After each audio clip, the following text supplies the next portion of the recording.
जो इंसान अल्लाह से नहीं डरता, मनचाही जिंदगी जीता है, अल्लाह की नाफरमानी करता है,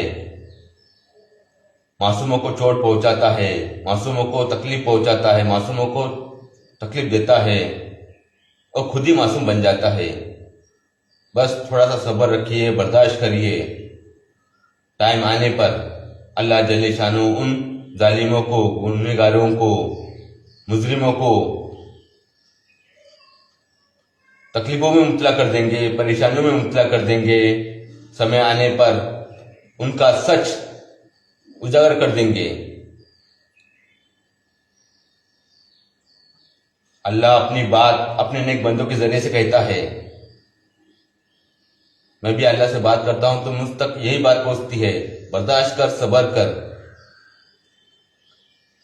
ऐसा लगता है कि अल्लाह ताला मेरे ईमान का इम्तिहान ले रहे हैं। कुछ लोग होते हैं पीपल की झाड़ की पूजा करते हैं, गाय की पूजा करते हैं, कुत्ते की पूजा करते हैं और नदी, समुंदर, गंगा की पूजा करते हैं और मूर्तियों की पूजा करते हैं और मूर्तियों के सामने बैठकर पैसे मांगते हैं। मूर्ति अगर पैसे देती थी तो दुकानदार क्यों बेचता था? कुछ लोगों का कहना है कि मूर्तियों में, प्राणियों में, झाड़ों में भगवान बसे हुए हैं।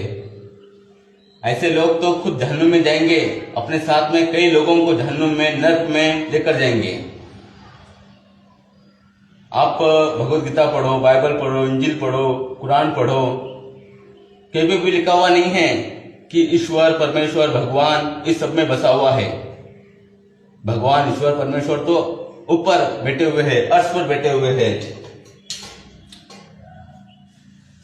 और उन्होंने जिन्नातों को पैदा किया आग से, फरिश्तों को पैदा किया नूर से और अलैहिस्सलाम को पैदा किया मिट्टी से।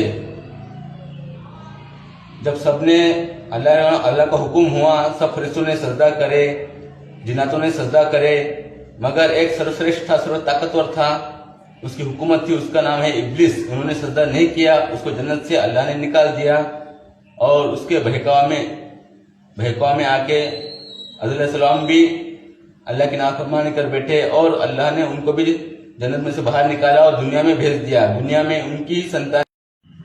जाहिल मुसलमान, नाम का मुसलमान, गलती होने पर माफी नहीं मांगता, बल्कि आपको गलत साबित करने के लिए अपनी पूरी कोशिश करता है, पूरी ताकत लगा देता है। एक लड़का कटनी स्टेशन से जबरदस्ती एक लड़की को लेके जा रहा था हैदराबाद। उससे पूछा ये लड़की कौन है? उसने कहा ये लड़की गैर है। गैर आखिर गैर ही होते हैं। गैर है इसका मतलब ये नहीं कि उसकी जिंदगी तबाह करो, उसकी खुशियां छीनो, उसको तकलीफ दो, इसकी इस्लामी शरीयत इजाजत नहीं देती।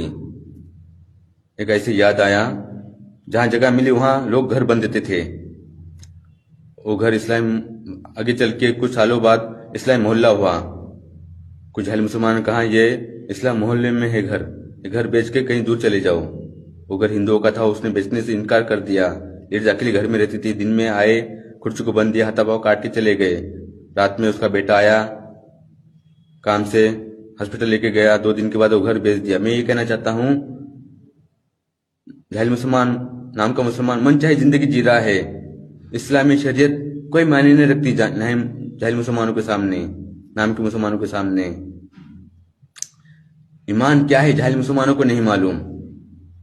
नाम का मुसलमान, जाहिल मुसलमान ऐसे जीता है जैसे कि उसको हमेशा जीने का सर्टिफिकेट मिल गया हो।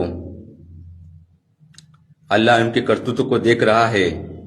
अल्लाह उनके करतूतों को, अमल को देख के इन जाहिल मुसलमानों की उम्र को कम कर दिया है। अब जाहिल मुसलमान 30 साल, 35 साल और 40 साल ही जिएगा। 30 साल में कोई जाहिल मुसलमान, नाम का मुसलमान 30 साल में मरेगा, कोई 40 साल में मर जाएगा और तड़पते तड़पते, रोते रोते मरेगा और कयामत तक कब्र में रोता पड़ा रहेगा। कब्र में उसी तरह रोएगा, उसी तरह रोता रहेगा जिस तरह वो दुनिया में मरते होकर रोता था।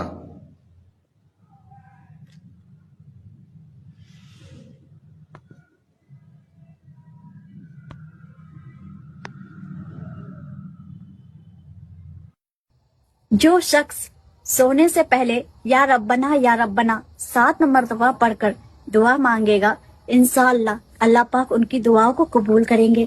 और ये दुआ अपने दोस्तों और फैमिली में जरूर शेयर करें ताकि उनकी भी दुआ।